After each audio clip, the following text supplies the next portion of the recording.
हमने क्या पढ़ा था पहले कि आइडिया ऑफ कॉन्स्टिट्यूशन जो हमारी कंट्री में किसने दिया था?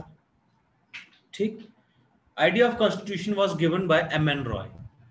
कब दिया था आइडिया इन्होंने? 1934 में। ठीक, और क्या हुआ था कि एम.एन. रॉय कौन थे? एम.एन. रॉय बेसिकली ये कम्युनिस्ट पार्टी ऑफ इंडिया के फाउंडर हैं। ठीक, अब कभी क्वेश्चन आ जाए आपको कि कम्युनिस्ट पार्टी ऑफ इंडिया कब बनी थी? ठीक है, कम्युनिस्ट पार्टी ऑफ इंडिया बनी थी 1925 में। ठीक, और उसके बाद जो एम.एन. रॉय जी ने जो डिमांड की थी, आइडिया दिया था कॉन्स्टिट्यूशन का कि हमारे देश में एक संविधान होना चाहिए। ठीक है, तो उस आइडिया को स्पीड अप किया किसने? ये स्पीड अप किया कांग्रेस पार्टी ने, इंडियन नेशनल कांग्रेस ने। ठीक, जो उस समय की सबसे बड़ी पॉलिटिकल पार्टी थी। ठीक, और एक चीज और इंपॉर्टेंट है, याद रखने वाली है इसमें, वो क्या है कि ड्यूरिंग 1931 और 1936 के बीच हमारे कंट्री ब्रिटिश इंडिया का वाइसराय कौन था? Lord Willingdon. ठीक, याद रखना ये चीज। ठीक, आगे आता है। अच्छा, उसके बाद आपको पता है 1939, ठीक है, से वर्ल्ड वॉर सेकंड स्टार्ट हुई थी। क्या हुई थी स्टार्ट? World war second. कब स्टार्ट हुई थी? 1939 से। ठीक, और उस समय ब्रिटिश इंडिया का वाइसराय कौन था? Lord Linlithgow. ठीक है, वाज द वाइसराय। ये चीज देख लेना। अच्छा, सेकंड वर्ल्ड वॉर क्या थी? क्या था? क्या मतलब सेकंड वर्ल्ड वॉर हम क्यों क्यों पढ़ रहे हैं इसके बारे में? ठीक है, सेकंड वर्ल्ड वॉर इसलिए पढ़ रहे हैं कि क्या हुआ था कि सेकंड वर्ल्ड वॉर ने थोड़ा सा पॉलिटिकल सिनेरियो चेंज किया था हमारी कंट्री में। वो कैसे? क्या हुआ था कि सेकंड वर्ल्ड वॉर में एडोल्फ हिटलर थे जो जर्मनी के, उन्होंने इटली की फोर्सेस के साथ मिल, इटली की फोर्स तब थी अपने मुसोलिनी के अंडर। ठीक है, वो भी डिक्टेटर था इटली का, और एडोल्फ हिटलर था डिक्टेटर जर्मनी का। ठीक, दोनों ने मिलके काफी, इवन की फ्रांस को भी हरा दिया था तब। ठीक, फ्रांस को हराया इन्होंने, बेल्जियम को हराया, फिर ऑस्ट्रिया, काफी कंट्रीज हैं। फिर मतलब ये जब इन्होंने पोलैंड पे हमला किया, इवन की इन्होंने यूके पे भी, यूनाइटेड किंगडम पे भी अटैक करना स्टार्ट कर दिए थे। तो ब्रिटिश इंडिया को ऐसा लगा। और दूसरी साइड क्या हुआ थी? Japan was moving towards India. उन्होंने, जापान ने बर्मा और ये जो कंट्रीज थी साथ में हैं, जो बर्मा वगैरह, ये जापान ने बर्मा को भी कॉन्कर कर दिया था तब। ठीक है, तो अब ब्रिटिश इंडिया को खतरा ये था कि देखो अटैक हर एक साइड से हो रहा है, तो इंडिया विदाउट इंडियन की हेल्प, इंडियन लोगों की हेल्प के बिना ब्रिटिश लोग एग्जिस्ट नहीं कर पाते यहाँ पे। तो उन्होंने क्या किया उसके बाद? एक ऑगस्ट ऑफर रखा। ठीक है, इंडियंस के सामने एक ऑफर रखा जिसका नाम था ऑगस्ट ऑफर। ये कब रखा था? 1940 में। कब? 1940 में, 1940 में। इसमें क्या था? ऑगस्ट ऑफर में क्या था कि ब्रिटिशर्स ने कहा कि हम आपको डोमिनियन स्टेटस देंगे। डोमिनियन स्टेटस का मतलब कि आप हमारे अंडर ही रूल करोगे, कॉमनवेल्थ के अंडर रूल करोगे। ठीक है, ठीक, फिर क्या था? Expansion of viceroy executive council, कि जो वाइसराय की एग्जीक्यूटिव काउंसिल है उसको भी एक्सपैंड करेंगे। ठीक, setting up of constitute assembly, और उन्होंने कहा था कि कॉन्स्टिट्यूट असेंबली को सेटअप करेंगे after what? After world war. ठीक, जब लड़ाई खत्म हो जाएगी तो उसके बाद हम कॉन्स्टिट्यूट असेंबली की स्थापना करेंगे, सेटिंग करेंगे। ठीक है, सेट करेंगे। ठीक है, बट ये जो ऑफर था it was rejected by Congress. ठीक, फिर क्रिप्स मिशन आता है इंडिया में 1942 में, वर्ल्ड वॉर अभी थी। ठीक, क्रिप्स मिशन आता है, तो उसमें भी ये यही चीज रखी थी उन्होंने, डोमिनियन स्टेटस वगैरह। वर्ल्ड वॉर के एंड में हम कॉन्स्टिट्यूट असेंबली एस्टैब्लिश फॉर्म करेंगे। ठीक, बट डिफरेंस क्या था दोनों में? ठीक है, डिफरेंस क्या था कि इसमें क्रिप्स मिशन में इन्होंने ये माना कि हम जो कॉन्स्टिट्यूट असेंबली होगी वो टोटली इंडियंस के हाथ में, वो इंडियंस खुद बनाएंगे उसे। ठीक है, इंडियंस खुद बनाएंगे। ये भी नहीं माना क्योंकि ये चाहते थे हमें डोमिनियन स्टेटस नहीं चाहिए, हमें डोमिनियन स्टेटस नहीं चाहिए, हमें पूर्ण स्वराज चाहिए। ठीक, नेहरू जी ने डिमांड की थी ना पूर्ण स्वराज की 1929 में। ठीक, वही। फिर आती है बारी कैबिनेट मिशन प्लान की। किसकी? कैबिनेट मिशन प्लान की। 1946 में आया था कैबिनेट मिशन प्लान। ठीक, इसमें ये तीन बंदों के नाम याद रखना है, ये आप लिख लो। मेरे पास डिजिटाइजर नहीं है आज, तो मैं आपको यहाँ पे मार्क नहीं कर पाऊंगा, तो आप ये तीन बंदों के नाम याद रख लो। Pethick Lawrence, sir Stafford Cripps and A V Alexander. ठीक, ये तीन बंदों के नाम इंपॉर्टेंट है। नहीं, अभी नहीं है हमारा डोमिनियन स्टेटस। ठीक है, अभी नहीं है हमारा कोई भी dominion status, we are independent country. ठीक, हम किसी के अंडर नहीं है। अच्छा, फिर क्या था कैबिनेट मिशन प्लान में? देखो, ये अब आप सोच रहे हो कि सर पहले ब्रिटिशर्स वो डोमिनियन स्टेटस दे रहे थे, हमें डोमिनियन स्टेटस में मान रहे थे, तो सडनली इनको क्या हो गया? ब्रिटिशर्स को सडनली क्या हो गया?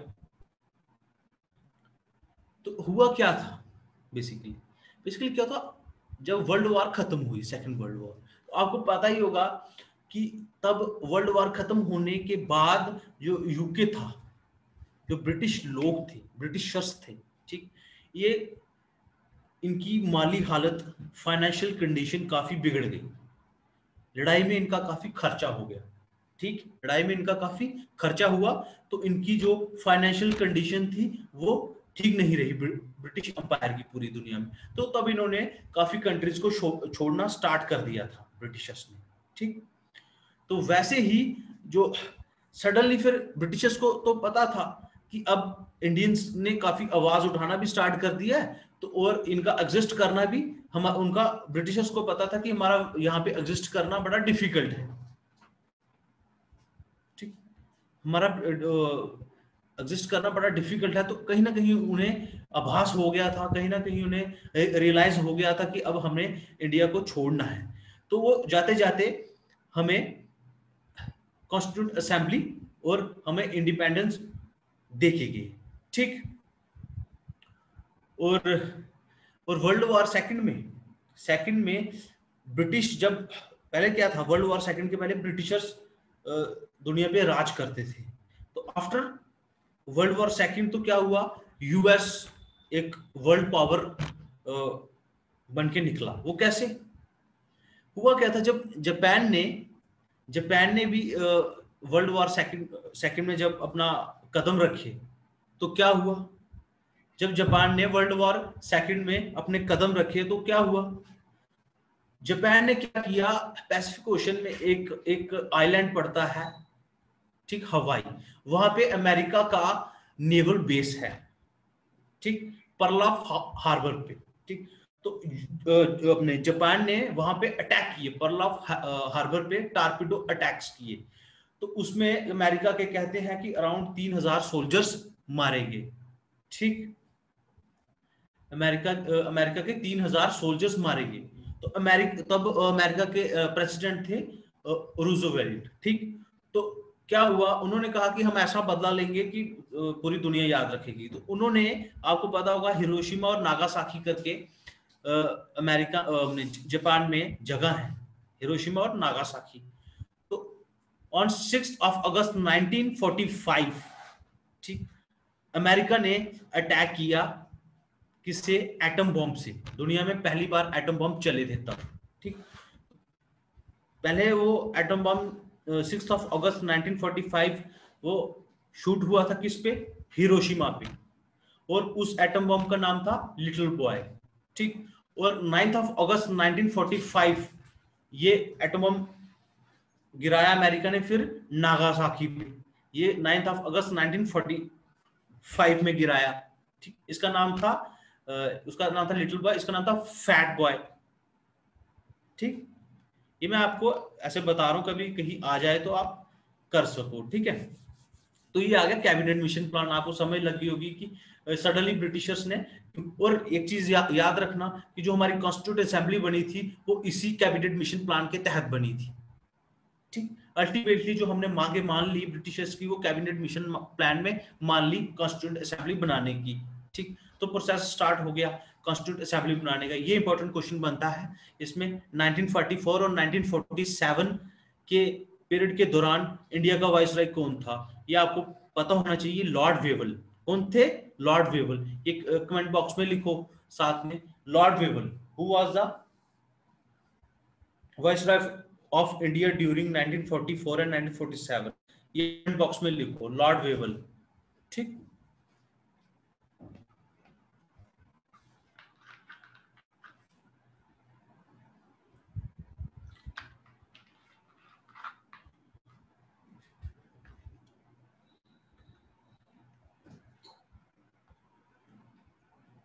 ठीक है। अब बात करते हैं कॉन्स्टिट्यूंट असेंबली की। अच्छा, कॉन्स्टिट्यूंट असेंबली की बात करें तो टोटल मेंबर्स कितने थे कॉन्स्टिट्यूंट असेंबली में? टोटल मेंबर थे कॉन्स्टिट्यूंट असेंबली में 389 ओरिजिनली। ठीक, याद रखना कितने थे मोहन जी? 389।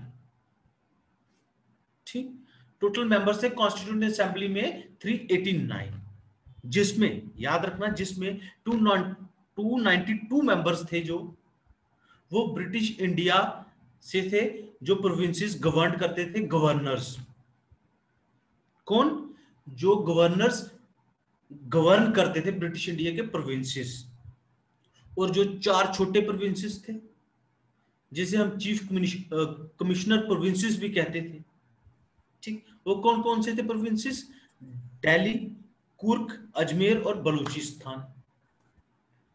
ठीक, आगे समझ। अच्छा, टोटल कितनी सीट्स होगी ब्रिटिशर्स की फिर?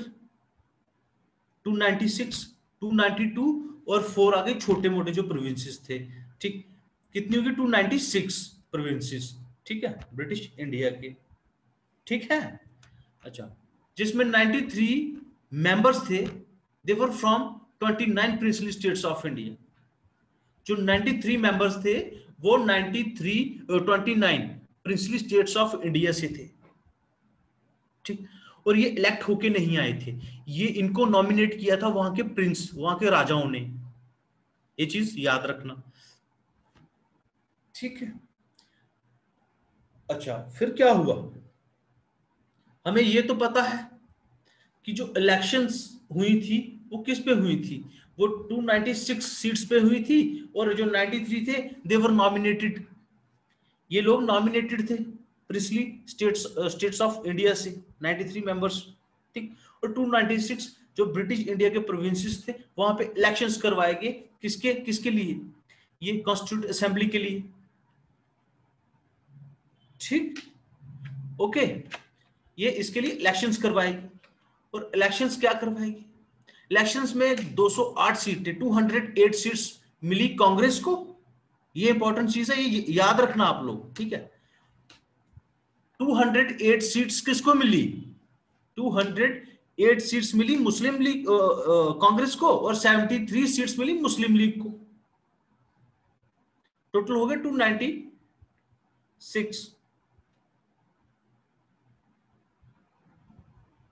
ठीक है, इसके बाद थोड़ी वो सीटें थी वो औरों ने भी जीती थी। ठीक है, आफ्टर दिस इलेक्शन जो मुस्लिम लीग थी उन्होंने रिफ्यूज कर दिया कोऑपरेट करने के लिए कांग्रेस के साथ। और ये चीज याद रखना, कैबिनेट मिशन प्लान में जो सीटें थी वो तब के जो पूरा भारत था, पूरा इंडिया था, उसकी बात की गई थी, उसमें सेपरेट पाकिस्तान की बात नहीं की गई थी। ठीक, याद रखना जी ये चीज।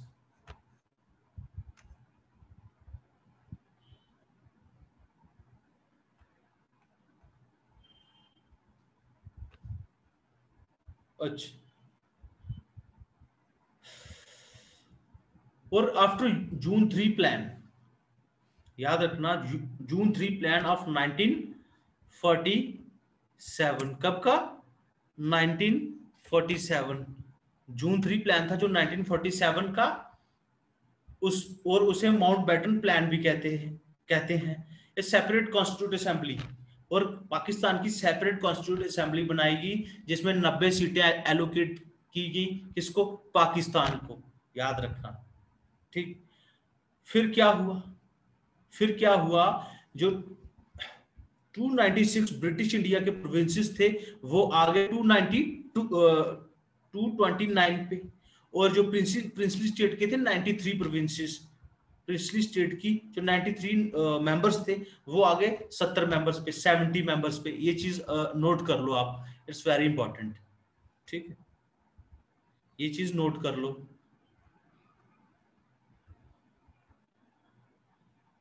ठीक है,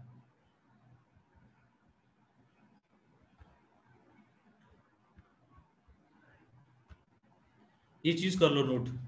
क्या थे जो 296 मेंबर्स किसके थे? वो थे ब्रिटिश इंडिया प्रोविंसेस के। वो आगे 229 पे, 296 से। और जो प्रिंसली स्टेट के थे 93, वो आगे 70 पे। ठीक, ये चीज कर लो। और कितने बच गए फिर टोटल? हमारे पास बच गए 299 सीट्स। कमेंट बॉक्स में लिखो, कमेंट बॉक्स में लिखो कितनी सीट्स बच गई फिर हमारे पास, हमारी कॉन्स्टिट्यूंट असेंबली में कितनी सीट्स बच गई फिर? 299 लिखो, ये इट्स वेरी इंपॉर्टेंट। कितनी सीट्स बच गई हमारी फिर? 299। ठीक है,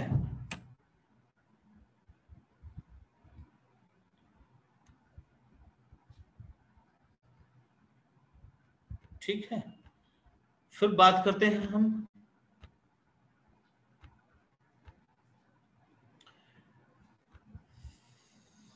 इनैक्टमेंट ऑफ कॉन्स्टिट्यूशन। अच्छा, ब्रिटिशर्स ने हमारी मांग मान ली। फिर कॉन्स्टिट्यूंट असेंबली की इलेक्शंस हो गए, जिसमें कांग्रेस को 208 सीटें मिली। ठीक, और मुस्लिम लीग को 73 सीट्स मिली। मुस्लिम लीग ने वहीं से कॉपरेट करना कहा कि हम भाई कॉपरेट नहीं करेंगे।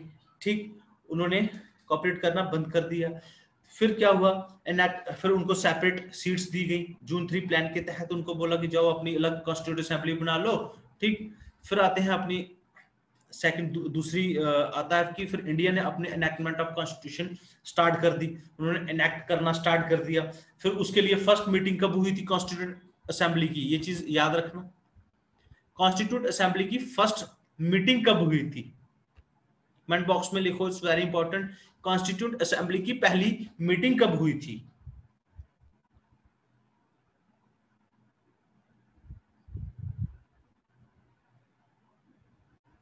कमेंट बॉक्स में लिखो। First meeting of constituent assembly was held on 9th of December 1946। ठीक, जिसमें क्या हुआ? जिसमें क्या हुआ? जिसमें डॉक्टर सच्चिदानंद सिन्हा जी को इलेक्ट किया गया टेम्परेरी प्रेसिडेंट, ठीक, ऑफ द कॉन्स्टिट्यूंट असेंबली, जिसे इंटरिम प्रेसिडेंट भी कहते हैं। अच्छा सर, ये कैसे डिसाइड हुआ? वहां पे तो कोई इलेक्शन नहीं हुए, अब कॉन्स्टिट्यूंट असेंबली के अंदर इलेक्शन तो नहीं हुए, उन्होंने कैसे डिसाइड किया कि किसको हमने प्रेसिडेंट बनाना है? तो इसमें क्या किया गया, इन्होंने फ्रेंच संविधान से एक चीज ली। फ्रेंच संविधान में लिखा है कि जो सीनियर मोस्ट मेंबर है हाउस असेंबली का, उसे ही चेयरमैन बनाया जाता है। ठीक, तो इन्होंने वहीं से फ्रेंच प्रैक्टिस से ये चीज ली। ठीक है, फ्रेंच संविधान से ये चीज ली। तो उन्होंने डॉक्टर सच्चिदानंद सिन्हा जी को 9th of December 1946 को टेम्परेरी प्रेसिडेंट, इंटीरियम प्रेसिडेंट बनाया कॉन्स्टिट्यूंट असेंबली का। ठीक, फिर डॉक्टर राजेंद्र प्रसाद जी को उसके 2 दिन के बाद, ये टाइमलाइन याद रखने के लिए बता रहा हूं, उसके 2 दिन के बाद, ठीक, यानी कि 11th of December 1946 को, कब? 11th of December 1946 को इन्हें परमानेंट प्रेसिडेंट बना दिया गया। किसका? कॉन्स्टिट्यूंट असेंबली का। ठीक, किसका? कॉन्स्टिट्यूंट असेंबली का। ठीक, फिर आता है कि डिप्टी चेयरमैन कौन थे? अच्छा, डिप्टी कॉन्स्टिट्यूंट असेंबली की ये क्यों रखना पड़ा?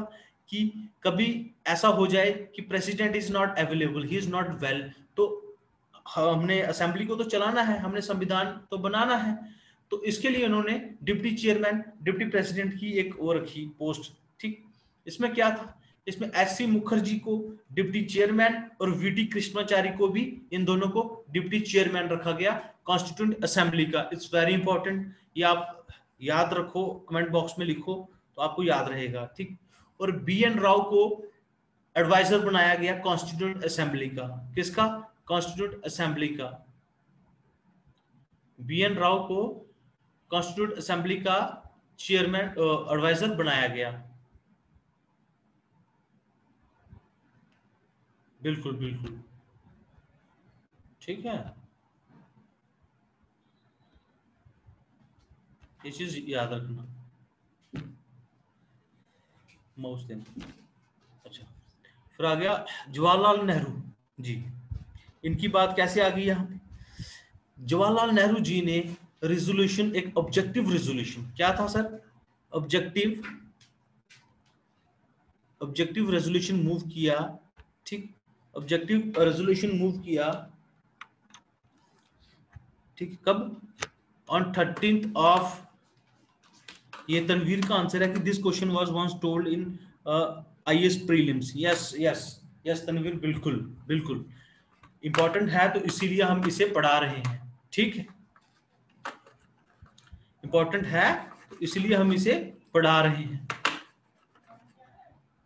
नॉट वर्किंग है, कोड इज नॉट वर्किंग। अच्छा, ओके, ठीक है। जवाहरलाल नेहरू जी ने एक ऑब्जेक्टिव रेजोल्यूशन मूव किया था on 13th of December 1946 in the assembly.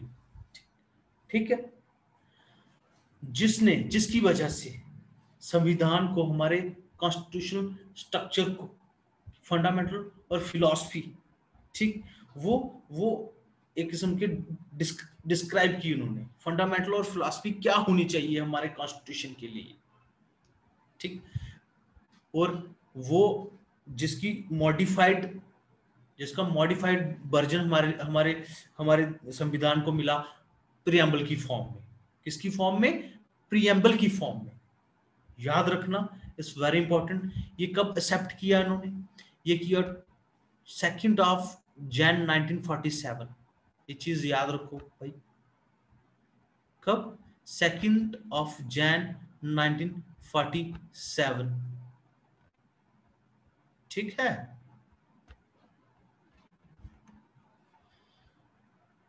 और प्रियम्बल है क्या? Basically preamble is a preface. जब आप संविधान खोलते हो तो जो पहला पन्ना दिखता है आपको, वहां वो प्रियम्बल है। वो बताता है कि संविधान की फिलॉसफी क्या है, संविधान के फंडामेंटल्स क्या है। ठीक है, ये चीज याद रखना भाई। अच्छा, फिर आती है बात सिटिंग्स ऑफ कॉन्स्टिट्यूट असेंबली। मतलब जब संविधान हम कॉन्स्टिट्यूट असेंबली बना रही थी, तो ऐसा तो नहीं था कि उन्होंने जो लिख दिया वही एक्सेप्ट हो गया। नहीं, उस पर डिस्कशंस हुई। उसके रॉ संविधान जो पेश किया गया, ठीक, किसके सामने? कॉन्स्टिट्यूंट असेंबली के सामने। उस पर डिस्कशंस हुई। ठीक, उसे कहते हैं ड्राफ्ट्स। कॉन्स्टिट्यूशन के कितने ड्राफ्ट पेश हुए? कितने ड्राफ्ट पेश हुए? वो थे 3। ठीक, जिसे रीडिंग्स भी कहते हैं। क्या कहते हैं? रीडिंग्स भी कहते हैं। जो फर्स्ट रीडिंग हुई ड्राफ्ट की, दैट वाज ऑन 4 फरवरी 1948। आपको टाइमलाइन याद रखनी है, वेरी इंपॉर्टेंट टाइमलाइन है ये। ठीक है, पहली ड्राफ्ट पे चर्चा कब हुई? ये हुई 4 फरवरी 1948।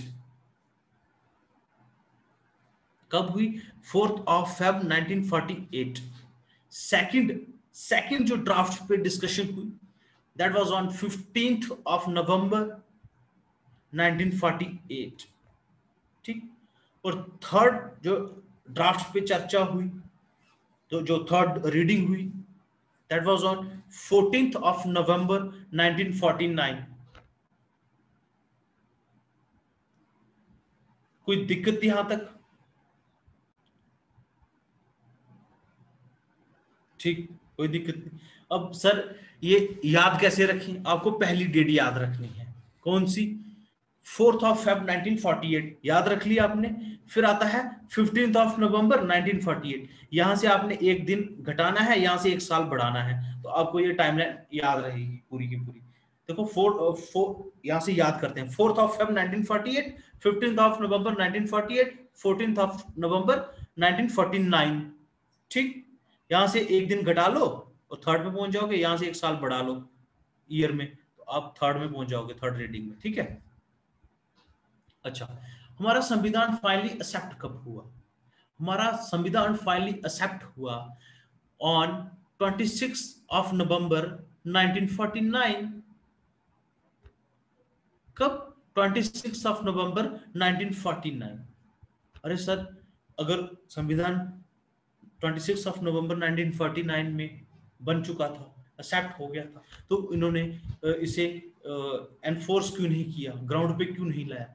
सर, ये इसलिए नहीं लाया क्योंकि 26 ऑफ जैन 1929 को पूर्ण स्वराज की मांग की गई थी।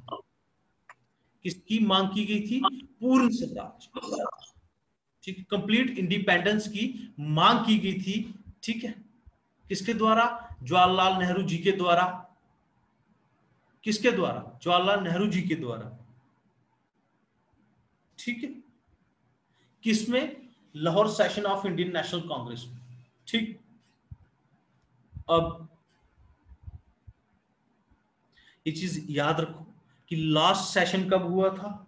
लास्ट सेशन कब हुआ था कॉन्स्टिट्यूंट असेंबली का? ये हुआ था 24 ऑफ जैन 1950। याद रखो, लास्ट सेशन। और टोटल कितने सेशन हुए थे? टोटल 11 सेशन हुए थे। और लास्ट सेशन कब हुआ था? कब हुआ था? लिखो, लास्ट सेशन कब हुआ था? 24 ऑफ जनवरी 1950।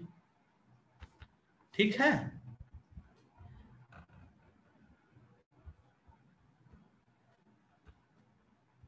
ठीक। अच्छा, जिसमें जिसमें क्या हुआ सर? जिसमें डॉक्टर राजेंद्र प्रसाद जी को भारत देश का, आजाद भारत का, किसका? आजाद भारत का राष्ट्रपति चुना गया। जिसमें आजाद भारत का राष्ट्रपति चुना गया। ठीक है। आजाद भारत का पहला राष्ट्रपति चुना गया। भैया याद रखना ये चीज। ठीक है। अच्छा, इन ऑल क्या हुआ? In all 284 members of the assembly signed official copies of the Indian Constitution. कितने मेंबर्स ने इंडियन कॉन्स्टिट्यूशन की कॉपीज को साइन किया? कितने मेंबर्स थे? वो थे 284 मेंबर्स। ठीक। कोई दिक्कत यहां तक? कोई दिक्कत नहीं। ठीक। अच्छा, अब देखो, आप सब लोगों को समझ लग रही है ना? टाइमलाइन के लिए मैं अलग से आपके पास आपको एक मैं प्रोवाइड कर दूंगा, टाइमलाइन के लिए एक पीडीएफ मैं प्रोवाइड कर दूंगा, जिसमें आपको सिंपल रहेगा। आपने जस्ट एक टाइमलाइन पढ़नी है कि एक के बाद जो मतलब घटना हुई है, तो उसकी मैं आपको पीडीएफ प्रोवाइड कर दूंगा, तो आप उससे इजीली याद रख सकते हो। ठीक है। तो अब आता है कि संविधान को बनने में कितने दिन लगे, कितने साल लगे, कितने महीने लगे, ठीक, कितने सेशन लगे? ये लगे 2 साल 11 महीने और 18 दिन, और 11 सेशंस हुए। ठीक। अच्छा, ओरिजिनली संविधान की बात करें तो 395 आर्टिकल्स थे, और 8 शेड्यूल्स थे, और 22 पार्ट्स थे। तो सर, आज कितने आर्टिकल्स हैं, आज कितने शेड्यूल्स हैं, आज कितने पार्ट्स हैं? ये तो आपने पूछा ही नहीं, ना ही आपने पिछले सेशन में पूछा। ठीक है। और आपने पूछा नहीं तो मुझे भी याद नहीं रहा बताने के लिए, तो मैं आपको बता देता हूं।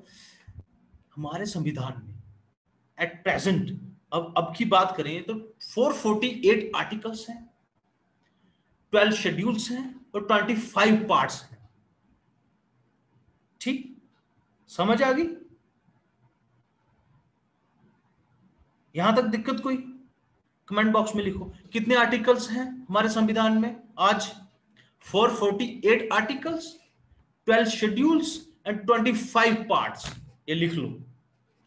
ठीक, कितने? 448 articles, 12 schedules and 25 parts. Very important. अच्छा, फिर आती है बात अमेंडमेंट का। पता है अमेंडमेंट क्या होती है?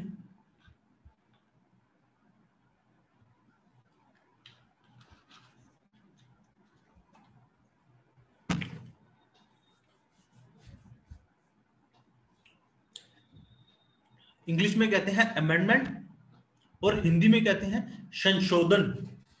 क्या कहते हैं? संशोधन, बदलाव। ठीक है, किसी चीज में बदलाव लाना। तो क्या है जनाब, हमारे संविधान में पहली अमेंडमेंट कब हुई थी? ये आपको नोट डाउन करना है। हाँ, ऋतु का है कि 104 अमेंडमेंट्स। हाँ ऋतु जी, मैं बिल्कुल वही बताने जा रहा हूं। ठीक है, आपको कॉपी पेन है तो लिख लो, इंपॉर्टेंट है। हमारे संविधान में पहली अमेंडमेंट हुई थी 1951 में। कब? 1951 में। ठीक, पहली अमेंडमेंट में हमने 9th शेड्यूल ऐड किया था कॉन्स्टिट्यूशन में, जिसमें था abolition of the zamindari system. Zamindari system को खत्म किया था उसमें, और 9th शेड्यूल ऐड किया था।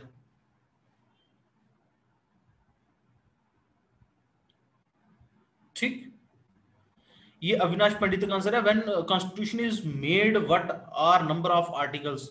अविनाश पंडिता जी, मैंने बताया तो 395 आर्टिकल्स थे तब। ठीक है, 395 आर्टिकल्स थे। अच्छा, पहली अमेंड संविधान में 1951 में हुई थी। किस में हुई थी? 1951 में। और उसमें 9th शेड्यूल ऐड किया था। पहले ओरिजिनली 8 शेड्यूल थी। ठीक है, उसमें 9th शेड्यूल ऐड किया गया, जिसमें जमींदारी सिस्टम को खत्म कर दिया गया था। ठीक, और लास्ट अमेंडमेंट की बात करें, यही दो इंपॉर्टेंट है। लास्ट अमेंडमेंट की बात करें, वो थी 104th amendment. That was related to reservation के रिलेटेड, जो हम हर एक 10 साल के बाद एक अमेंडमेंट करके एक्सटेंड करते हैं रिजर्वेशन को। ठीक, SC ST, ठीक, ओबीसी, जितनी भी रिजर्वेशन होती है हमारी, उसे हम हर एक 10 साल के बाद अमेंडमेंट करके एक्सटेंड करते हैं। ठीक, जब हमारा संविधान बना था तो हमें 10 साल के लिए एक्सटेंड किया था, तब से हम 10-10 साल के लिए एक्सटेंड करते हैं। ठीक, और सेकेंडली, और 104th अमेंडमेंट में एक नोट करने वाली चीज है, और मे भी इसमें क्वेश्चन आ भी सकता है आपको। क्यों? उसमें एक नया बदलाव हुआ है जो पहले कभी नहीं हुआ। उसमें क्या हुआ है आपको पता है? लोकसभा में जो हमारे प्रेसिडेंट रहते हैं, वो 2 एंग्लो इंडियन कम्युनिटी के लोगों को नॉमिनेट करते हैं। किसमें? लोकसभा में। किसमें? लोकसभा में। अब उसको खत्म कर दिया गया है। अब एंग्लो इंडियन हैं, उन्हें अपॉइंट नहीं किया जाएगा, उन्हें नॉमिनेट नहीं किया जाएगा। एंग्लो इंडियंस का खत्म कर दिया है अभी उनकी जो नॉमिनेशन। ठीक, अच्छा, अब सारे एंग्लो इंडियंस कौन है? किसी को पता है एंग्लो इंडियंस? वो बताएं कमेंट बॉक्स में, एंग्लो इंडियंस कौन होते हैं?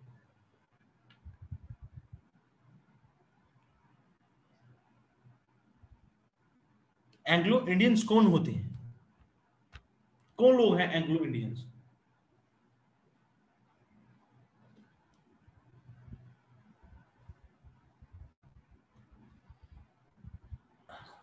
बाहर की Britishers who have here rights in India. वो लोग एंग्लो इंडियंस कौन है बेसिकली? जब ब्रिटिशर्स यहाँ पर आए हमारे देश में, ठीक, जो इंग्लिश बोलते हैं वो नहीं। ठीक है, इंग्लिश तो बोलते हैं, इंग्लिश तो हम भी बोलते हैं। ठीक, ब्रिटेन एंड इंडियन, हाँ बिल्कुल, जिनके जहाँ तो फादर या तो मदर ब्रिटिशर्स थे, और उन्होंने इंडियन के साथ शादी की। ठीक, वो उन्हें कहते हैं हम बोथ मिक्सअप ऑफ, ठीक है, ऑफ इंडियन एंड ब्रिटिशर। ठीक, तो उन्हें हम कहते हैं एंग्लो इंडियन। वो लोग जब देश आजाद हुआ तो वो लोग यहीं पर कहीं रह गए, तो कई लोग चले गए हैं वहां पे, तो उन्हें भी अपनी रिप्रेजेंटेशन चाहिए थी। तो हमारे जो फाउंडिंग फादर थे ऑफ कॉन्स्टिट्यूशन, उन्होंने ये चीज ध्यान में रखी, उन्होंने उनको भी 2 सीट्स नॉमिनेशन में दी। ठीक, ये चीज इंपॉर्टेंट है, और अभी उनकी नॉमिनेशन खत्म कर दी गई है। और एक चीज और नोट कर लो यहाँ पे, ये जो कॉन्स्टिट्यूशन अमेंडमेंट बिल लाया गया, it was 126th constitution amendment bill. ये कौन सा अमेंडमेंट बिल था? ये लिख लो कमेंट बॉक्स में। It was 126th constitutional amendment bill. लिख लो कमेंट बॉक्स में।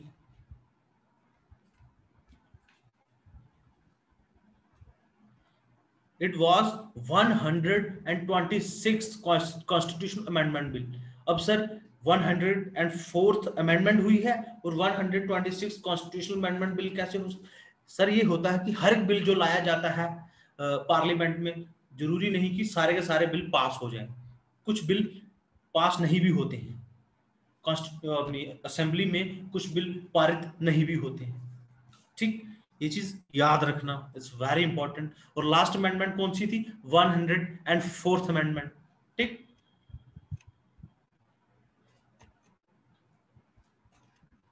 अच्छा, तो आगे आता है सर, ब्रिटिशर्स तो 1947 में चले गए हमारे देश से।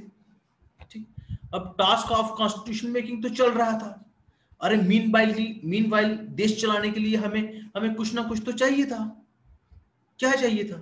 अरे भैया, देश चलाने के लिए हमें अभी अपनी असेंबली तो चाहिए थी। अरे संविधान तो बना नहीं था तो असेंबली कहां से आएगी? तो जो हमारे कॉन्स्टिट्यूंट असेंबली थी, उन्होंने डिसाइड किया। ठीक, उन्होंने क्या डिसाइड किया? उन्होंने ये किया कि जो हमारी कॉन्स्टिट्यूंट असेंबली है वो हमारी फ्री इंडिया की पहली पार्लियामेंट है।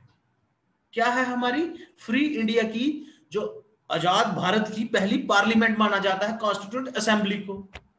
ठीक, इसने दो काम की।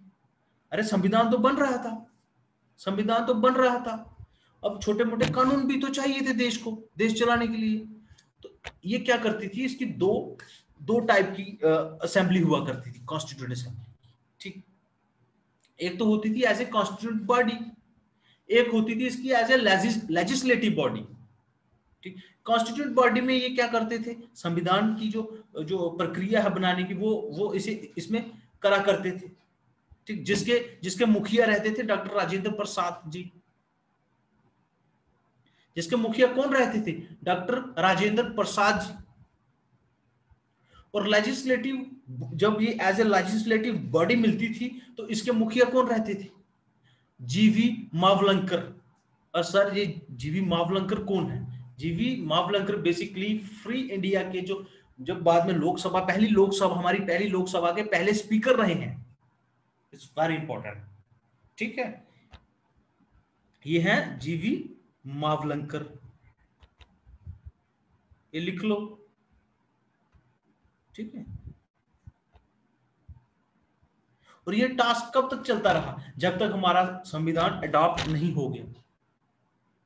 ठीक, यानी कि 26 नवंबर 1949 तक यही टास्क चलता रहा। ठीक, यही दो बॉडीज काम करती रही आपस में। ठीक, यहां तक कोई दिक्कत? बिल्कुल बिल्कुल अनायत जी, बिल्कुल।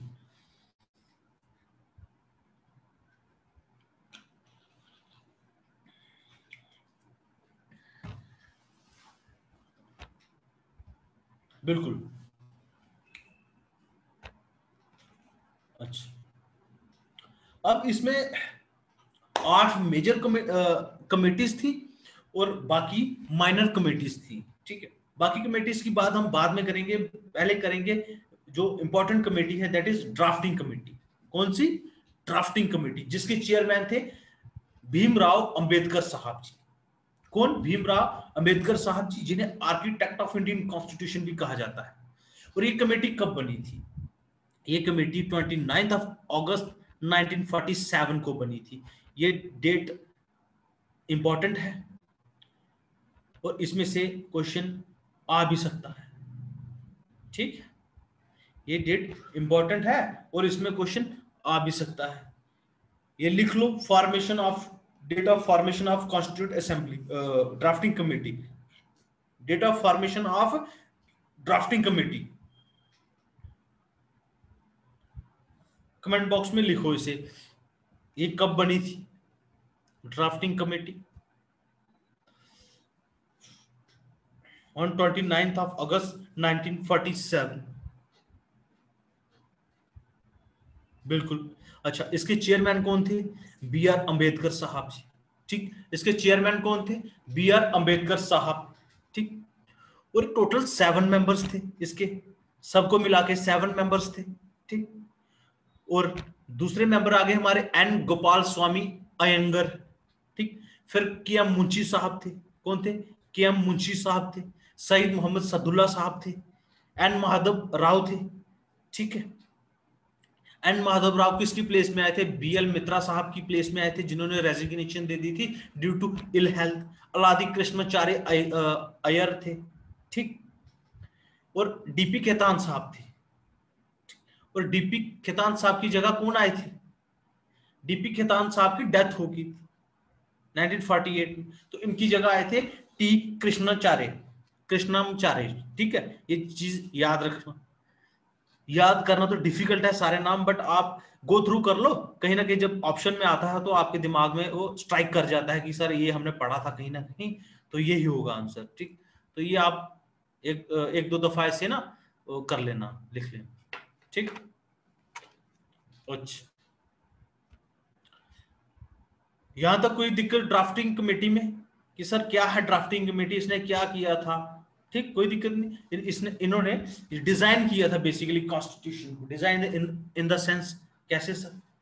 अरे पहली अमेंडमेंट कैसे, अपने आर्टिकल्स कैसे डिजाइन करने हैं, कैसे पहले कौन सा आर्टिकल रखना है, दूसरा कौन सा रखना है, तीसरा कौन सा रखना है, शेड्यूल्स कैसे रखने हैं, पार्ट्स कैसे रखने हैं, ये सब ड्राफ्टिंग की थी।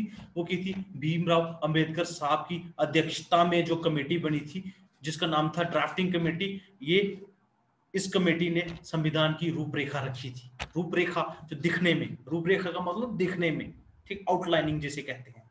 ठीक, अब कुछ नोट्स हैं जो आपको याद रखने हैं। क्या है सर? सर ये नोट्स हैं कि कॉन्स्टिट्यूएंट असेंबली ने हमारे नेशनल फ्लैग को अडॉप्ट कब किया था। ये सीपीयू के एग्जाम में सेंट्रल पुलिस एसएससी एक एग्जाम लेती है जिसका नाम है सीपीयू, सेंट्रल पुलिस ऑफिसर। ठीक, जिसमें सब इंस्पेक्टर्स जाते हैं, तो उसमें ये काफी दफा ये क्वेश्चन पूछा गया है। ठीक, ये क्या है सर? कॉन्स्टिट्यूएंट असेंबली ने हमारा नेशनल फ्लैग कब अडॉप्ट किया था? दैट इज ऑन 22 जुलाई 1947। ठीक, फिर आता है कि कॉन्स्टिट्यूएंट असेंबली ने नेशनल एंथम को कब अडॉप्ट किया था? ये किया था 24 जनवरी 1950। 24 जनवरी 1950, 1950। कोई दिक्कत यहां तक? कोई दिक्कत नहीं। फिर कॉन्स्टिट्यूएंट असेंबली ने हमारा नेशनल सॉन्ग कब अडॉप्ट किया था? दैट इज 24 जनवरी 1950। दोनों की एक ही डेट है, ये चीज याद रखना। आप दोनों को कैसे याद रखोगे कि दोनों एक ही दिन अडॉप्ट किए गए थे? सर नेशनल एंथम और नेशनल सॉन्ग ये कौन कौन से हैं? नेशनल एंथम जनगण मन, और नेशनल सॉन्ग आ गया हमारा वंदे मातरम। ठीक, यहां तो कोई दिक्कत? वंदे मातरम किसने लिखा था? ये कमेंट बॉक्स में लिखो। और नेशनल एंथम किसने लिखा था? ये कमेंट बॉक्स में लिखो।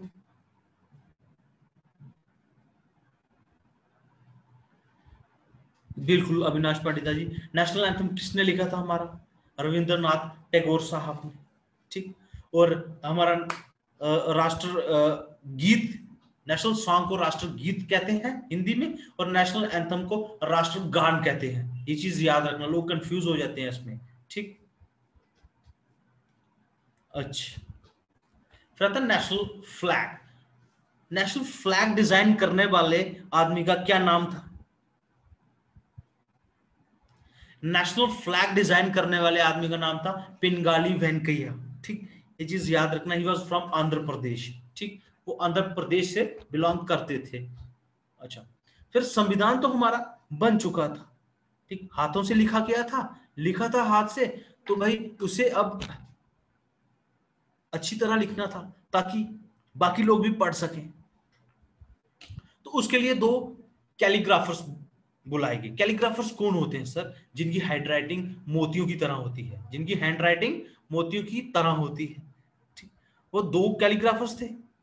एक तो थे सर इंग्लिश, जिन्होंने इंग्लिश की कॉपी लिखी, उनका नाम था प्रेम बिहारी रायजादा। क्या नाम था उनका? प्रेम बिहारी रायजादा। और जिन्होंने हिंदी में लिखी, उनका नाम था जीके वैद्य, गोपाल कृष्ण वैद्य।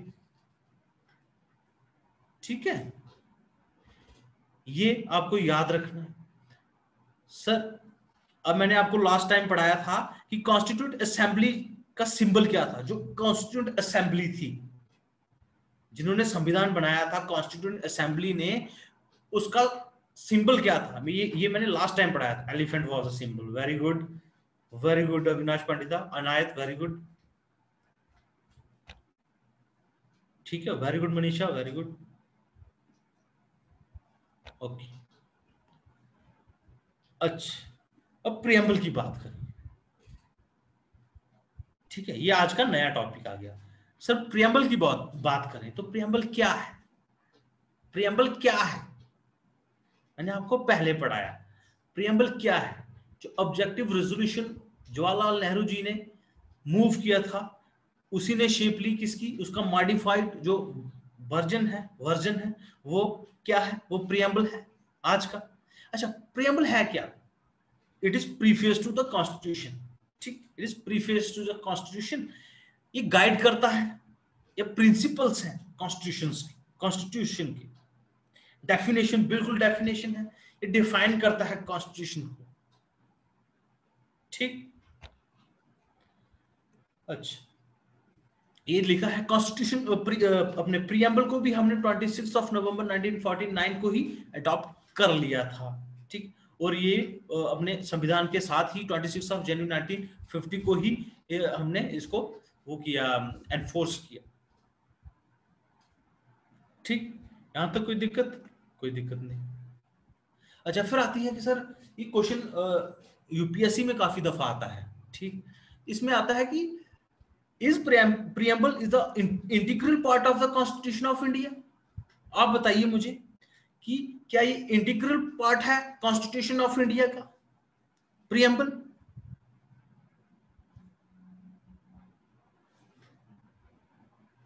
ठीक, क्या? तनवीर का आंसर है यस। तनवीर जी कैसे? मनीषा कैसे? रितु कैसे? ये कैसे? देखो इस पे रियाज मलिक है नो, ठीक। इस पे क्या है कि सुप्रीम कोर्ट की जजमेंट्स आई हैं। वो कैसे? तो 1995 में यूनियन ऑफ इंडिया और एलआईसी के बीच में केस चला, जिसमें बात की गई, जिसमें सुप्रीम कोर्ट ने कहा कि प्रियम्बल जो है वो इंटीग्रल पार्ट है कॉन्स्टिट्यूशन का, ठीक। जिसमें ये पहली जजमेंट थी 1976 में। ये बाद में कहा था सुप्रीम कोर्ट ने। पहली जजमेंट में तो ये जो था, पहली जजमेंट में उसमें सुप्रीम कोर्ट ने कहा था कि ये इंटीग्रल पार्ट नहीं है, कॉन्स्टिट्यूशन है वो इंटीग्रल पार्ट, अपना प्रियम्बल है वो इंटीग्रल पार्ट नहीं है किसका? कॉन्स्टिट्यूशन का, ठीक। वो कौन सा केस था? वो था बीरूभाई केस, ठीक। बीरूभाई केस बड़ा नॉमिनेटेड, बड़ा ही मशहूर फेमस केस है, ठीक है, जिसमें सुप्रीम कोर्ट ने मना कर दिया था कि ये इसे हम एनफोर्स नहीं कर सकते कोर्ट ऑफ लॉ में, और ये इंटीग्रल पार्ट भी नहीं है किसका? संविधान का। फिर एक केशव नंदा भारती केस आया था, ठीक, 1973 में, जिसमें जिसमें कॉन्स्टिट्यूशन ने माना कि it is a integral part of the, जिसमें सुप्रीम कोर्ट ने माना कि it is integral part of the constitution. क्या? Preamble is the integral part of the constitution, ठीक। फिर एंड में फिर से 1995 में ये मान लिया, अल्टीमेटली मान लिया सुप्रीम कोर्ट ने कि preamble is an integral part of the constitution. अच्छा, अब सर ये हमने क्यों पढ़ा? इसलिए पढ़ा कि कल को आपको क्वेश्चन आता है रिलेटेड टू कि इज क्या क्वेश्चन आता है कि अगर ये अपना preamble is the integral part of the constitution, तो आपको क्या लगाना है वहां पे यस लगाना है आंसर, ठीक। याद रखना ये चीज, इसलिए मैंने आपको ये चीज, केसेस जो 3 केसेस थे, इसलिए मैंने आपको ये बताए हैं, ठीक। केसेस याद रखने की जरूरत नहीं है आपको, ठीक, बिल्कुल भी जरूरत नहीं है आपको। सिर्फ ये चीज याद रखनी है कि preamble is an integral part of the constitution, ठीक। ये चीज याद रखनी है आपको, ठीक है।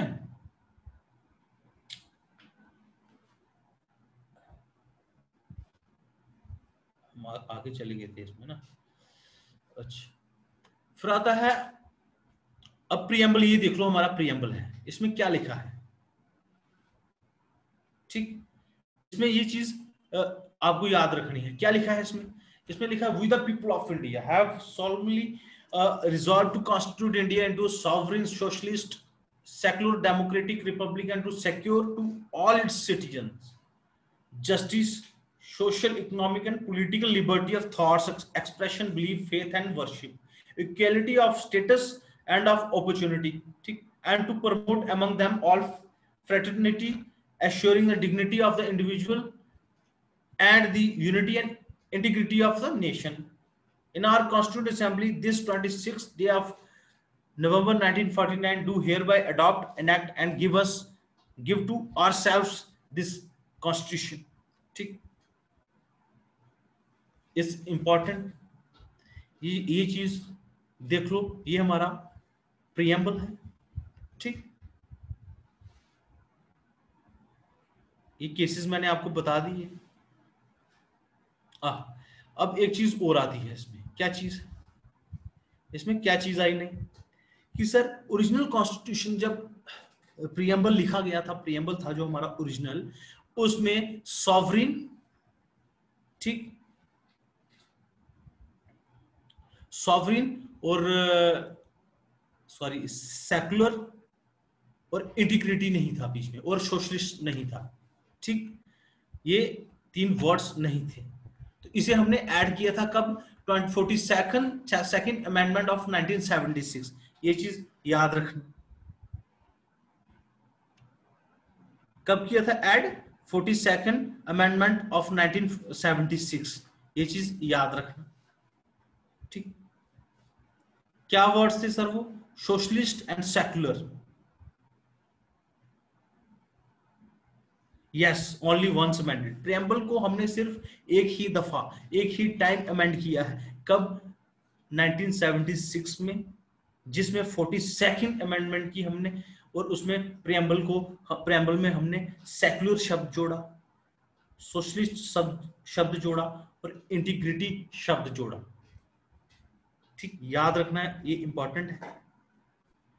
ठीक, और ये भी याद रखना कि प्रीएम्बल में हमने एक ही दफा, एक ही टाइम हमने अमेंडमेंट की है। सर सॉवरिन का मतलब, सॉवरिन का मतलब है हम फ्री हैं to follow external and internal policies.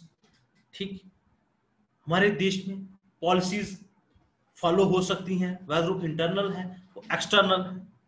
Socialist का मतलब क्या है कि जो पावर है वो एक ही हाथ में नहीं, जो कंसंट्रेशन ऑफ पावर है वो एक हाथ में नहीं रही, और मनी, ठीक, आपने देखा है कि एक ही हाथ में नहीं है हमारे देश में पावर और मनी।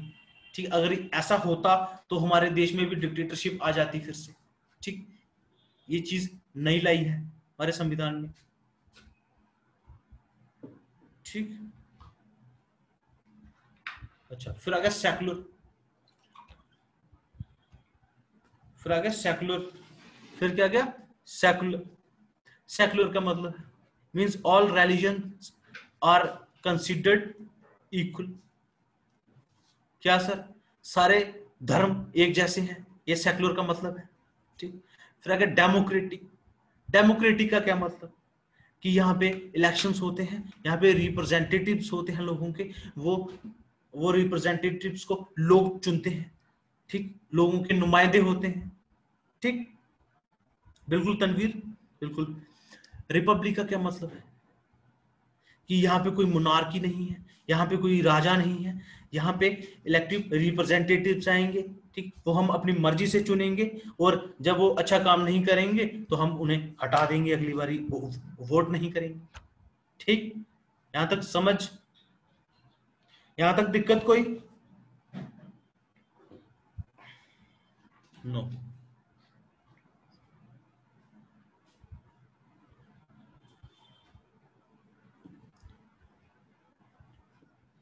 ठीक, कोई दिक्कत नहीं, गुड, बिल्कुल। आज हम फंडामेंटल राइट्स करेंगे, और नेक्स्ट सेशन में मैं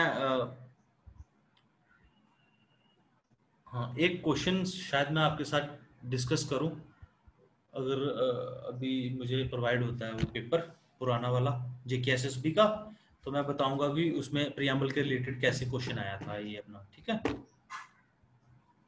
वो मैं आपको थोड़ी देर में बताता हूँ, ठीक है। अच्छा, अब आगे फंडामेंटल राइट्स। फंडामेंटल राइट्स क्या है सर? ठीक। अच्छा, फंडामेंटल राइट्स की बात करें तो हम, मैं लिखना भूल गया हूं यहाँ पे। फंडामेंटल राइट्स की बात करें तो 1931 में कराची सेशन हुआ था इंडियन नेशनल कांग्रेस का, जिसे प्रिसाइड किया था सरदार वल्लभ भाई पटेल जी ने, ठीक है, जिन्हें आयरन मैन ऑफ इंडिया भी कहा जाता है। ठीक, सरदार वल्लभ भाई पटेल, ठीक, जो स्वतंत्र भारत के पहले गृह मंत्री भी रहे, होम मिनिस्टर भी रहे। ठीक। अच्छा, सरदार वल्लभ भाई पटेल जी ने 1931 को Karachi session of Indian National Congress में एक रेजोल्यूशन पारित किया था, इंडियन नेशनल कांग्रेस के सेशन में, ठीक, जिसमें एक रेजोल्यूशन पारित किया था, रेजोल्यूशन मूव किया था उसने, उन्होंने अपनी अपनी अपनी असेंबली, अपने सेशन में, इंडियन नेशनल कांग्रेस के सेशन में, ठीक है, फंडामेंटल राइट्स पे पहली बार। और भारत में बात करें तो हमने 1931 में ही ये चीज सोची थी कि फंडामेंटल राइट्स होने चाहिए हमारे देश में। ये सोच कैसे आई? ये सोच कैसे आई कि देखो, जब हमारे लोग ब्रिटिशर्स के अगेंस्ट खड़े हो गए तो ब्रिटिशर्स ने काफी ब्रूटैलिटी दिखाई, उन्होंने काफी ब्रूटली लोगों को मारना स्टार्ट किया, ठीक, पीटना स्टार्ट किया। तो ह्यूमन राइट्स वायलेशन हो रही थी हमारे देश में, हमारे देश में ह्यूमन राइट्स वायलेशंस हो रही थी। और सबसे बड़ा ह्यूमन राइट वायलेशन देखा जाए तो वो हुआ था जलियांवाला बाग में। अच्छा, कोई किसी को पता है कि जलियांवाला बाग मैसेकर कब हुआ था? डेट याद है? लिखो अगर डेट याद है, Jallianwala Bagh massacre. Tanveer said 1913। No Tanveer, चलो मैं ईयर बता देता हूँ, डेट आपने बतानी है। 1919। वेरी गुड उमंग, उमंग का आंसर सही आया है। 13 अप्रैल 1919, बिल्कुल, बिल्कुल। कोई गया है वहां पे जलियांवाला बाग देखने? गया है आज तक कोई? वो बाग देखा है आपने अमृतसर में? सॉरी, ओके, कोई बात नहीं, कोई बात। ओके, गुड गुड गुड, आप सबने देखा है, वेरी गुड। ठीक, तो वहां पे जो ह्यूमन राइट वायलेशन हुआ था, तो वहां से इंडियंस इनसिक्योर फील करने लग गए थे, ठीक। तो हमारे देश में इनसिक्योरिटी सी आ गई थी कि भाई हमारे हमारे हमारे जो जो लोग थे उनके अंदर इनसिक्योरिटी थी कि भाई हमारे लिए तो कोई सेफ गार्ड है ही नहीं, ठीक है, हमारे लिए तो सेफ गार्ड है ही नहीं कुछ भी, ठीक। तो ऐसे रहा तो काम नहीं चलेगा। तो कहीं ना कहीं जो हमारे फ्रीडम फाइटर्स थे, तो उन्होंने डिसाइड किया कि भाई हमारे देश में फंडामेंटल राइट्स होनी चाहिए। तो ये पहली बार बात की गई कब? 1931। ये लिख लो आप, या कमेंट बॉक्स में लिख लो, और अगर कॉपी पेन है पास तो उसमें भी लिख लो। 1931 में बात की गई, Karachi session of Indian National Congress presided over by Sardar Vallabhbhai Patel, ठीक। किन्होंने प्रेसाइड किया था? ये सरदार वल्लभ भाई पटेल ने, जी ने, ठीक। कराची सेशन था इंडियन नेशनल कांग्रेस का, तब रेजोल्यूशन इन्होंने एक लाया था जिसमें इन्होंने फंडामेंटल राइट्स की बात की थी। Very good Anayat, very good, ठीक। अच्छा, अब सर फंडामेंटल राइट्स किस पार्ट में आते हैं और किस आर्टिकल से किस आर्टिकल तक रहते हैं? ये पार्ट 3 ऑफ इंडियन कॉन्स्टिट्यूशन के अंडर आते हैं, ठीक। और आर्टिकल 12 से लेके आर्टिकल 35 तक रहते हैं, बिल्कुल, ठीक है। ये इंपॉर्टेंट है। कई बार तो सिंपल क्वेश्चन आ जाता है कि फंडामेंटल राइट्स किस पार्ट के अंदर एनश्राइंड है इंडियन कॉन्स्टिट्यूशन की, ठीक। तो सिंपल आएगा, part 3 of the Indian constitution, ठीक, बिल्कुल। अच्छा, अब ओवरव्यू करते हैं, थोड़ा सा इसको देखते हैं। अच्छा, क्या है राइट टू इक्वलिटी की बात करें, राइट टू इक्वलिटी की बात करें, पहला हमारा fundamental right, right to equality, ये कहां से कहां तक है? ये 14 से लेके 18 तक राइट टू इक्वालिटी की बात की गई है। किसकी? राइट टू इक्वालिटी की बात की गई है, राइट टू फ्रीडम। ठीक, राइट टू फ्रीडम की बात की गई है आर्टिकल 19 से लेके आर्टिकल 22 तक। राइट अगेंस्ट एक्सप्लॉयटेशन की बात की गई है 23rd से लेके 24th आर्टिकल तक। Right to freedom of religion की बात की गई है 25th और 28th आर्टिकल्स तक। कल्चरल एंड एजुकेशनल राइट्स की बात की गई है 29th और 30th आर्टिकल तक। राइट टू प्रॉपर्टी की बात की गई है आर्टिकल 31 के अंडर। ठीक, राइट टू कॉन्स्टिट्यूशनल रेमेडीज की बात की गई है आर्टिकल 32 से लेके आर्टिकल 35 तक।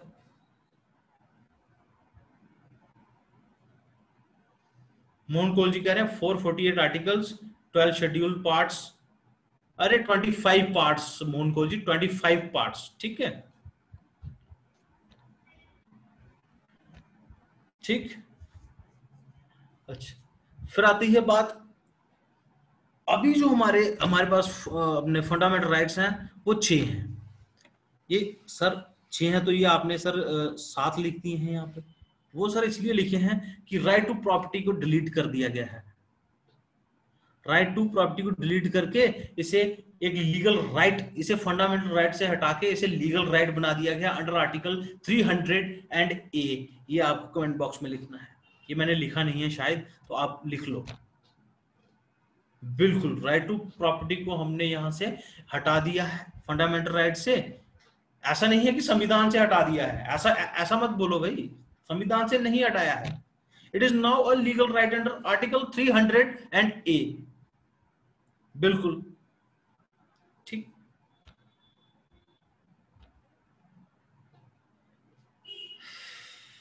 अच्छा, राइट टू प्रॉपर्टी की बात करें सर, राइट टू प्रॉपर्टी को यहां से हटा के हमने एक लीगल राइट बना दिया है। ठीक, ये भी, ये चीज भी लिख लो कि इसे हमने किस किस पार्ट के अंदर डाला है। इसे डाला है पार्ट 7 ऑफ द कॉन्स्टिट्यूशन। इसे डाला है पार्ट 7 ऑफ द कॉन्स्टिट्यूशन। सीधा पार्ट 3rd से निकाला और 7 में डाल दिया। किसे? राइट टू प्रॉपर्टी को। इसे डिलीट कर दिया एज ए फंडामेंटल राइट। ठीक, 44th अमेंडमेंट ऑफ 1978। कौन सी अमेंडमेंट थी ये? 44th amendment of 1978। बिल्कुल बिल्कुल Anayat, it is now a legal right. ठीक, पहले ये फंडामेंटल राइट था। ठीक,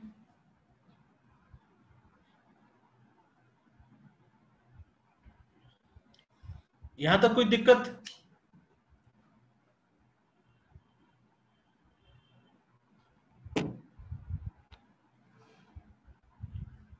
सही, वो प्रीवियस पेपर दे रहे हैं।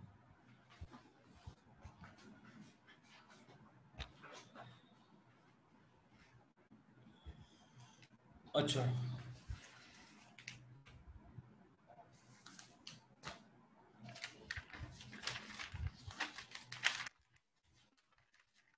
अब कमेंट बॉक्स में इतनी देर लिखो कि जो फंडा अपना राइट टू प्रॉपर्टी है उसे डिलीट कौन से अमेंडमेंट में किया गया है।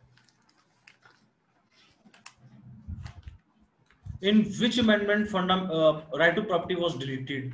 अमेंडमेंट 1978। ईयर भी आपको याद रखना है, year is also very important.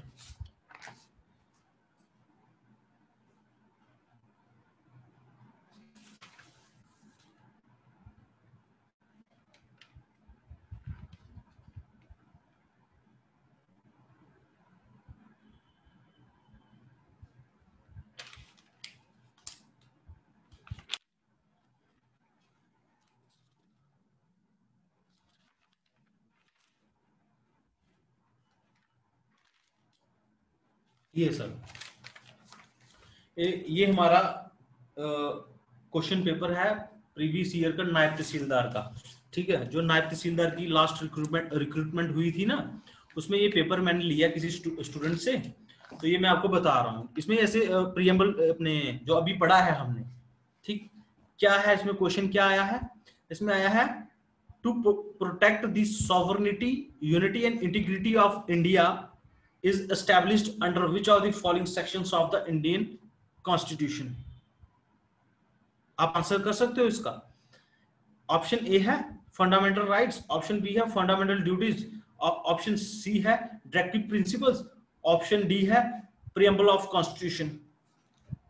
Question समझ लगा आप लोगों को? या रिपीट करूं? क्वेश्चन रिपीट करूं?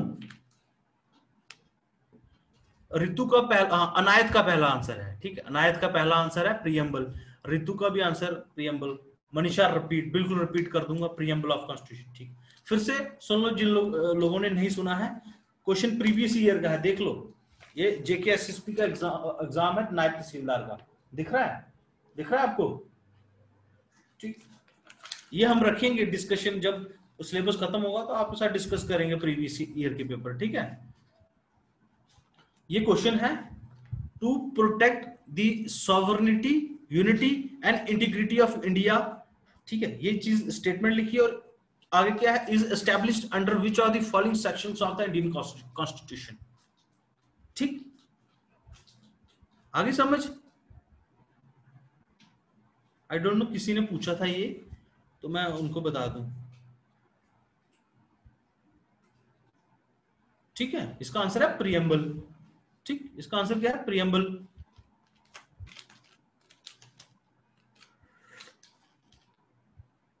Sugar level,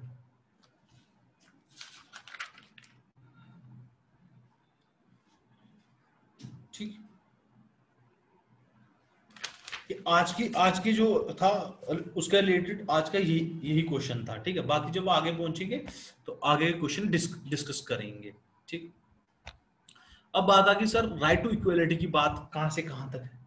right to equality की बात है 14 से लेके आर्टिकल और आर्टिकल 18 तक। किसकी बात की गई है? राइट टू इक्वलिटी की बात की गई है कि हम सबको समानता का अधिकार है। हिंदी में क्या कहते हैं? हमें सबको इक्वालिटी बिफोर लॉ, जो कानून है, लॉ है, वो सबको एक जैसा देखता है। ऐसा नहीं है वो अमीरों को अलग देखता है, गरीबों को अलग देखता है, वो सबको एक जैसा समान तरीके से देखता है। कहते हैं ना, कानून सबके लिए एक जैसा है। ठीक, तो इसमें किसकी बात की गई है? इक्वालिटी बिफोर लॉ की। ठीक, फिर आता है आर्टिकल 15। आर्टिकल 15 किस चीज की बात करता है? कहता है कि इंडिया में जितने भी सिटीजन्स हैं, ठीक, उनके साथ डिस्क्रिमिनेशन नहीं हो सकती on the basis of religion. आप ये नहीं कह सकते कि इसका रिलीजन वो है, इसका रिलीजन वो है, और मैं इसके साथ नहीं काम करना चाहता, मैं इसके साथ नहीं बोलूंगा, मैं इसके साथ इसे भेदभाव करूंगा। ऐसा नहीं है। ठीक, और ये भी नहीं कह सकते ये औरत है, ये आदमी है, तो ये वो आपस में डिस्क्रिमिनेशन हो। ऐसा भी नहीं। जगह जगह के आधार पर भी आप डिस्क्रिमिनेट नहीं कर सकते। आप ये नहीं कह सकते ये साउथ इंडियन है, ये नॉर्थ इंडियन है, he is superior, he is inferior, not, ऐसा नहीं हो सकता।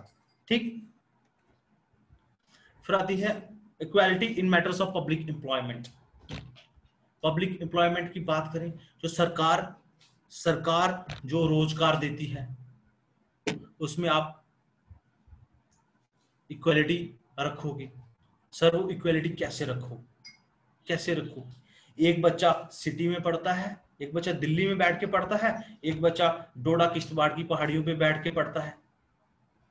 फर्क नहीं है उसमें। उसका बेचारे का इंटरनेट नहीं चलता है, दिल्ली वाले का इंटरनेट 5G चलता है। ठीक, तो फर्क तो आएगा सर। डोडा में न्यूज़पेपर पहाड़ियों पे 2 दिन के बाद पहुंचेगा, वहां पे तो जैसे ही रात के 12 बजे छपेगा, सुबह 4 बजे पहुंच जाएगा। तो फर्क तो है। तो उसके लिए इन्होंने क्या कहा, उसके लिए हम आपको रिजर्वेशन देंगे। किनको? जो बैकवर्ड लोग हैं, ताकि वो भी अपलिफ्ट हो सके, ताकि उनके साथ इंसाफ हो सके, उनके साथ जस्टिस हो सके। बिल्कुल, यहां तक समझ आई?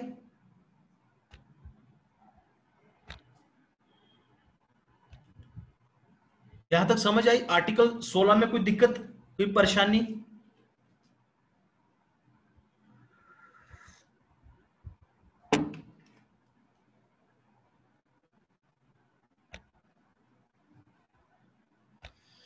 यहाँ तक कोई परेशानी नहीं, ठीक है।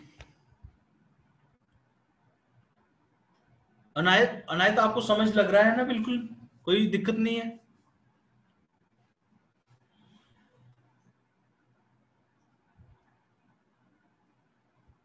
Easy easy sir, okay okay okay, ठीक ठीक। अच्छा, इंपॉर्टेंट नोट, अब मैं एक नोट लेके आया हूँ इंपॉर्टेंट। ये इंपॉर्टेंट क्यों है सर? ये इसी के रिलेटेड है, पब्लिक एम्प्लॉयमेंट के रिलेटेड है। किसके रिलेटेड है? पब्लिक एम्प्लॉयमेंट के रिलेटेड है। वो सर कैसे? कैसे वो सर? ये इसलिए इंपॉर्टेंट है,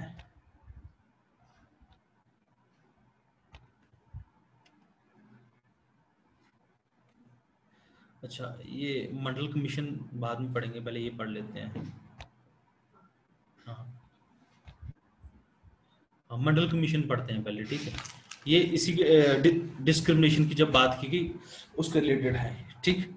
इसके रिलेटेड क्या है? मंडल कमीशन भी बड़ा इंपॉर्टेंट है, ये चीज याद रखना आप। क्या मंडल कमीशन? अच्छा, एक मंडल कमीशन बेसिकली क्या है? मोरारजी देसाई की गवर्नमेंट थी 1979 में, जैसे जनता की सरकार कहते थे, जनता दल की सरकार थी, ठीक। इसमें क्या हुआ, जो बीपी मंडल थे, ये बेसिकली एमपी थे। कौन थे? एमपी थे। He was a member of parliament at that time. उनके अंडर एक कमेटी गठित की गई, ठीक। उनके अंडर एक कमेटी गठित की गई जिसमें उनसे पूछा गया कि वो अदर बैकवर्ड क्लासेस हैं, उनकी एजुकेशन और उनकी सोशल बैकवर्डनेस के मेजर्स और एडवांसमेंट के तरीके बताएं कि उन्हें उन्हें कैसे एडवांसमेंट देनी है, उन्हें कैसे एडवांस करना है। तो मंडल कमीशन ने 1980 में रिपोर्ट सौंप दी, जिसमें उन्होंने आइडेंटिफाई किया in India there are 3743 caste हैं जो सोशली और एजुकेशनली बैकवर्ड हैं, और वो around 52% of component of population बनाती थी इंडिया की, ठीक। जिसमें अभी एक्सक्लूड कर दिया है हमने किनको? एससी और एसटी को। एससी लिखना शायद ये मैं मिस हो गया, एससी और एसटी को एक्सक्लूड करके इतना कंपोनेंट बनाती थी ये कास्टें, अदर बैकवर्ड क्लासेस। इनमें इसमें कितनी कास्टें थी? 3743 कास्ट थी, ठीक।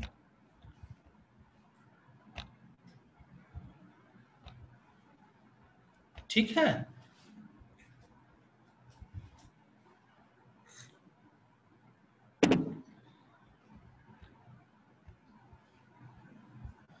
और उसमें क्या किया गया?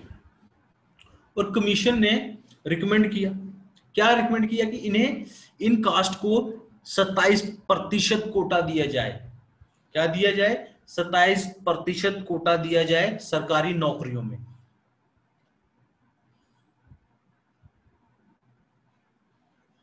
ठीक।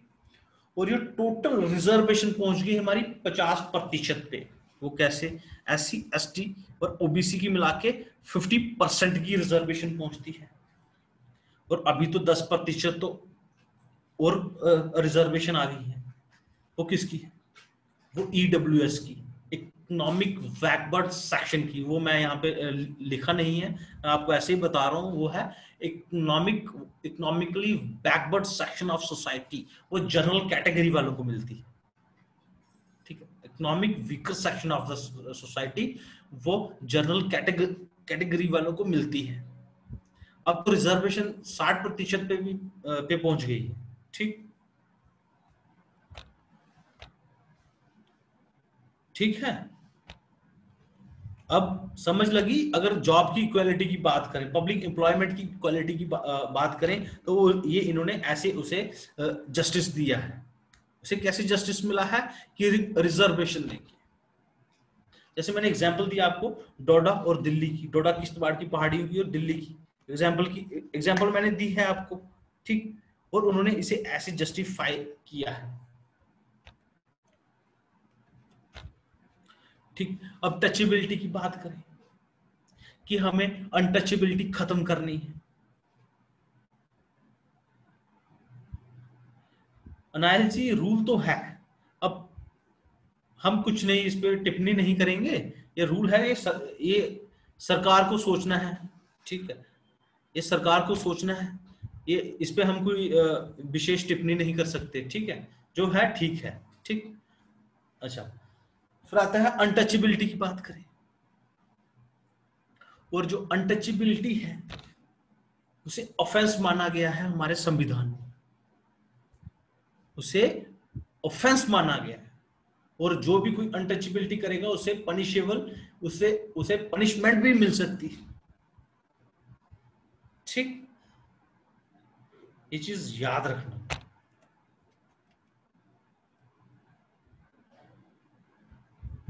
फिर आगे आर्टिकल 80। अच्छा, ये है रिलेटेड टू टाइटल्स। जैसे पहले राजा महाराजा थे, वो अपने नाम के आगे टाइटल्स लगाया करते थे, महाराजा फलाना, महाराजा फलाना, राजा फलाना, नवाब कुछ, ठीक, सुल्तान, ये सब टाइटल्स खत्म कर दिए गए हमारे देश में, ठीक। इसमें क्या कहा गया कि सब इक्वल हैं, यहाँ पे इक्वलिटी की बात हो रही है, दैट्स व्हाई उन्हें टाइटल्स को खत्म कर दिया गया, ठीक। फिर आती है बात राइट टू फ्रीडम की। किसकी बात आती है? राइट टू फ्रीडम की। राइट टू फ्रीडम की बात करें, इसमें पहला आता है आर्टिकल 19, जिसमें फ्रीडम ऑफ स्पीच की बात की जाती है और एक्सप्रेशन की बात की जाती है, ठीक। और फ्रीडम ऑफ स्पीच और एक्सप्रेशन क्या है कि आपको बोलने की आजादी है और अपने एक्सप्रेशन, अपने भावनाओं को रखने की आजादी है। पर फ्रीडम ऑफ स्पीच का ये मतलब नहीं कि आप हेट स्पीच करो, ये चीज समझ रहे हो? इसमें भी कुछ मर्यादाएं हैं, ठीक, इसमें भी कुछ मर्यादाएं हैं, ठीक।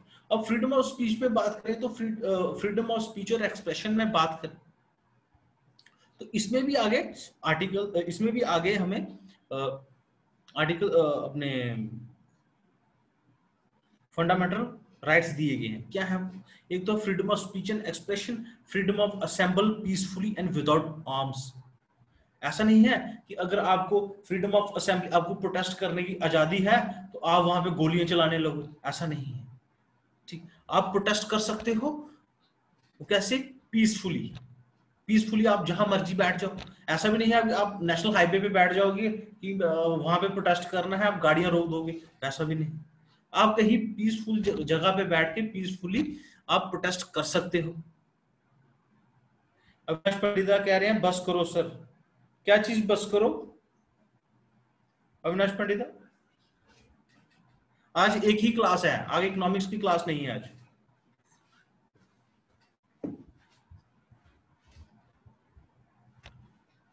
ठीक है। अच्छा, फ्रीडम टू फॉर्म एसोसिएशंस और यूनियंस और कोऑपरेटिव सोसाइटीज, ठीक। आप एसोसिएशंस बना सकते हो, आप यूनियंस बना सकते हो, आप कोऑपरेटिव सोसाइटीज बना सकते हो, ठीक। अच्छा, freedom of movement through out the territory of country.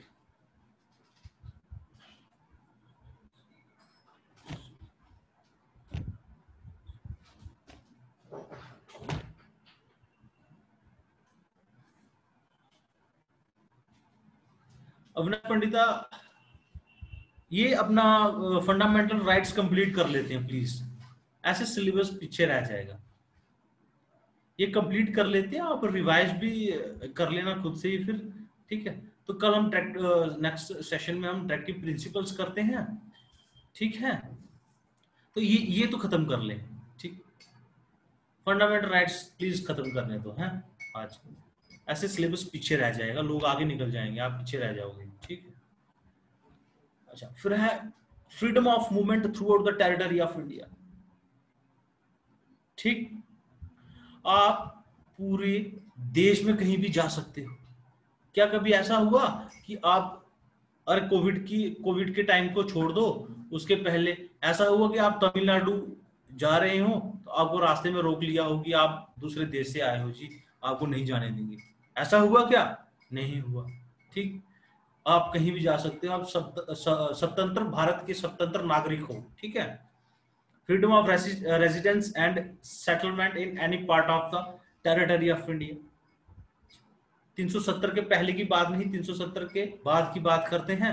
उसमें लिखा है, क्या लिखा है कि आप देश में कहीं भी जाके कहीं भी रह सकते हो, कहीं भी सेटल हो सकते हो। ठीक। और फ्रीडम ऑफ प्रोफेशन,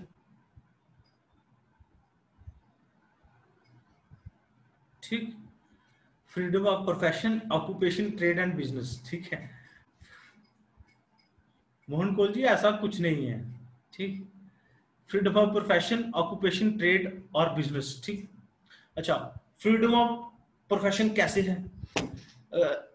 देखो, आपको आजादी है कि आप कुछ भी बन सकते हो।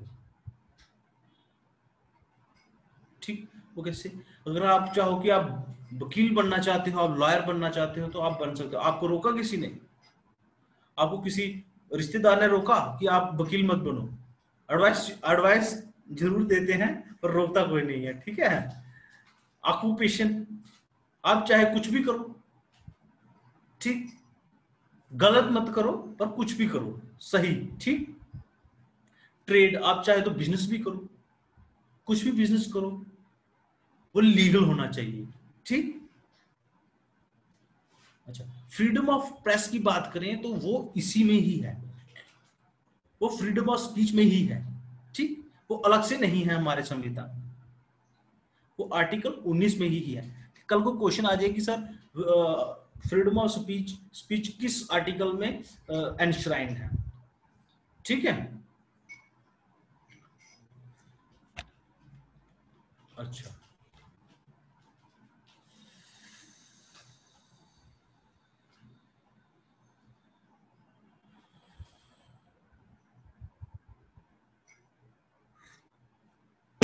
अच्छा, आर्टिकल 20 की बात करें।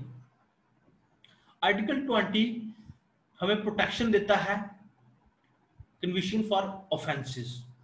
आर्टिकल 20, ठीक। Article 21 is very important. ये क्या है? ये कहता है राइट टू लाइफ, हमें जीने का अधिकार है भाई, हमें जीने का अधिकार है। अच्छा, कन्विक्शन फॉर ऑफेंसेस की आपने पूछा नहीं, क्या है सर? आर्टिकल 20 क्या है?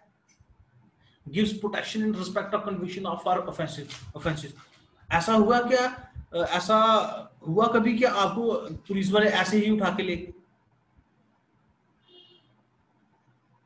ठीक, अगर आपको नॉलेज है इस चीज की तो आपको कोई, अगर आपने जब तक गलत नहीं किया है, if you are not wrong, ठीक है, तो कानून कहता है कि आपको कोई भी तंग नहीं करेगा। कोई भी पुलिस वाला या कोई भी जो अथॉरिटी है, ठीक है, जो लॉ एंड ऑर्डर के रिलेटेड अथॉरिटी है, वो आपको तंग नहीं कर सकती। ठीक, उसके लिए आर्टिकल 21 है राइट टू लाइफ, आपको जीने का अधिकार है डिग्निटी से। ठीक। Article 21A, this is important. ठीक, इसमें क्या है? इसमें हमने अमेंडमेंट की 86 अमेंडमेंट 2002 में, जिसमें जिसमें हमने क्या किया? जिसमें हमने कहा कि हमने 6 साल से लेके, ठीक, और 14 साल के बीच के जो बच्चे हैं उन्हें हम फ्री प्राइमरी एजुकेशन देंगे।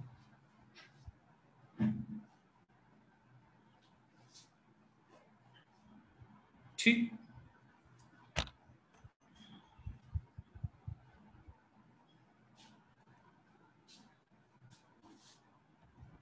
अच्छा, 22 आर्टिकल क्या कहता है?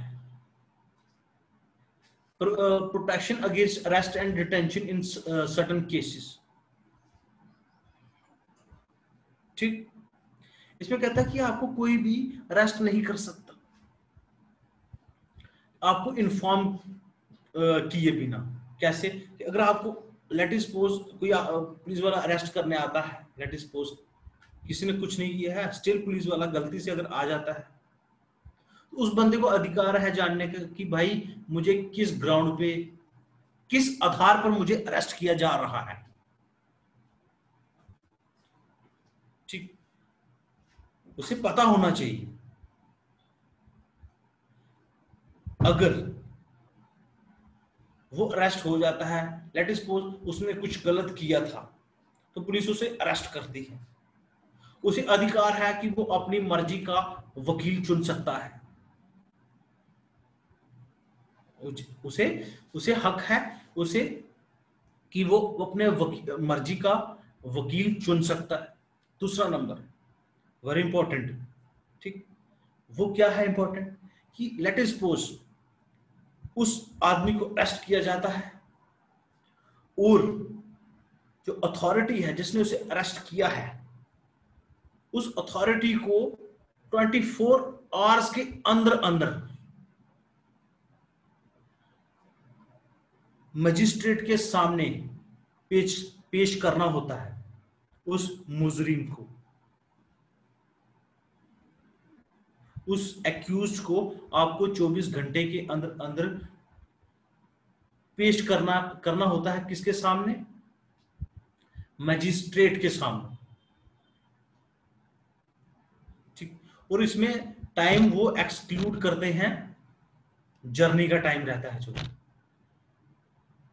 जर्नी का टाइम पड़ता है ना बीच में, यहां से अक्यूज को अरेस्ट किया और वहां पे पुलिस स्टेशन लाया, पुलिस स्टेशन से आगे मजिस्ट्रेट के कोर्ट में गए, उस टाइम को जो जर्नी का ट्रैवल का टाइम रहता है उसको एक्सक्लूड करके जो बचे हुए 24 घंटे होते हैं उसके अंदर अंदर मजिस्ट्रेट के सामने पेश करना होता है किसको? एक्यूज्ड को,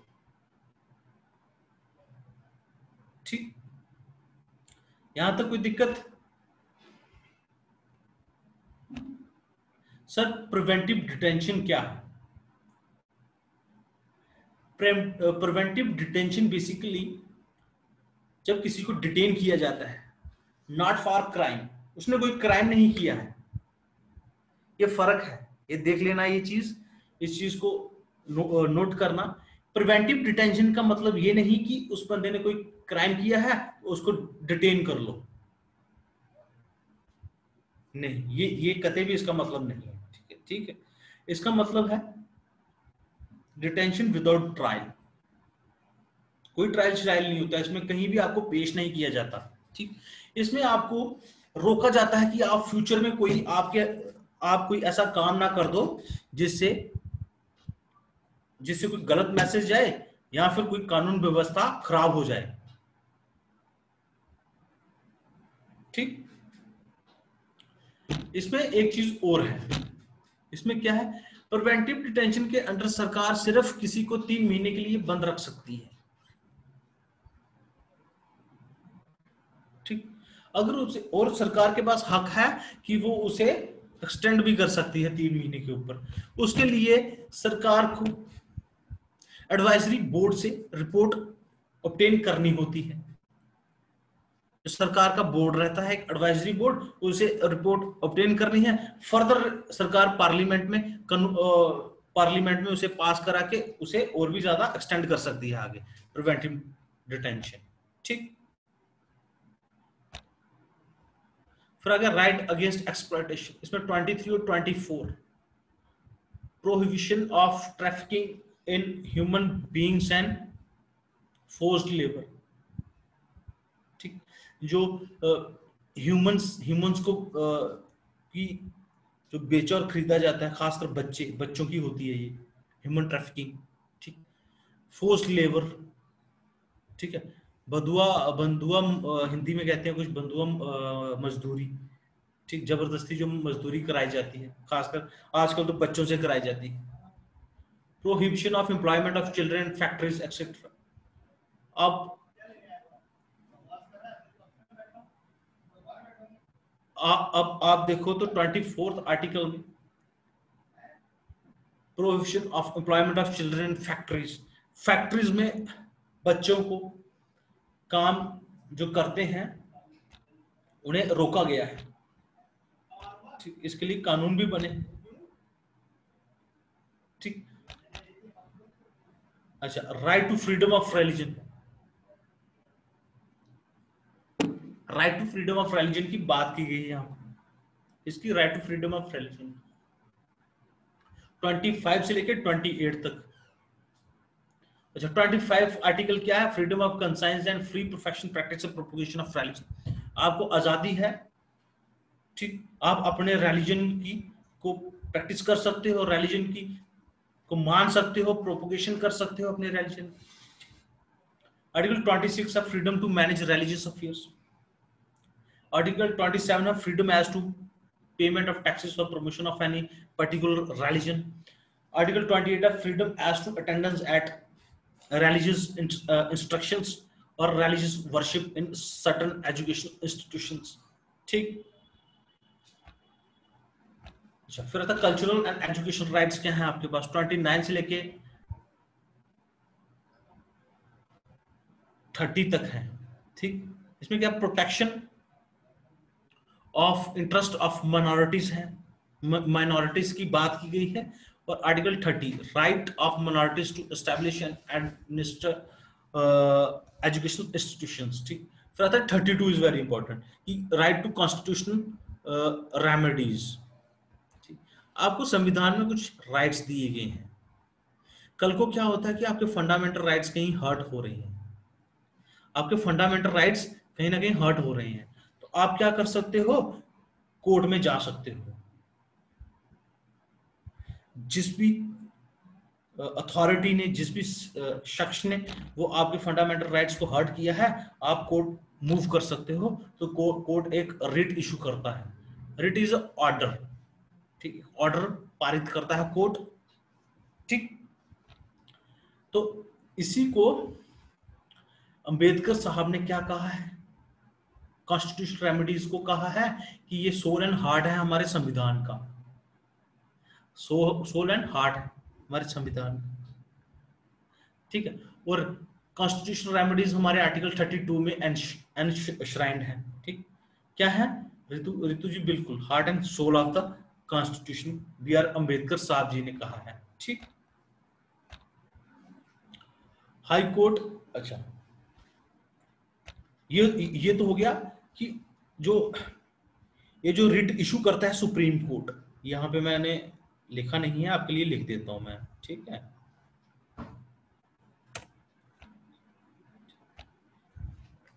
लिख देता हूं, ठीक है। सुप्रीम कोर्ट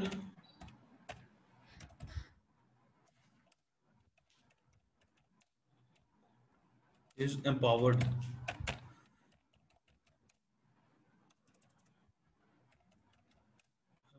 सॉरी, ठीक है, to issue writ under article 32, ठीक है। सुप्रीम कोर्ट को एम्पावर किया गया है अंडर आर्टिकल 32, वो रिट इशू कर सकते हैं, ठीक। और हाई कोर्ट के पास भी ये पावर्स है, हाई कोर्ट के पास पावर है अंडर आर्टिकल 226, ठीक है, ठीक। एक कमेंट बॉक्स में लिखो, ठीक है, एक कमेंट बॉक्स में लिखो, इंपॉर्टेंट है, ठीक। सुप्रीम कोर्ट रिट इशू करते हैं अंडर आर्टिकल 32 और हाई कोर्ट रिट इशू करते हैं under article 226। Very good, very good, ठीक। अच्छा, रेस्ट हम कल कंटिन्यू करेंगे, ठीक है।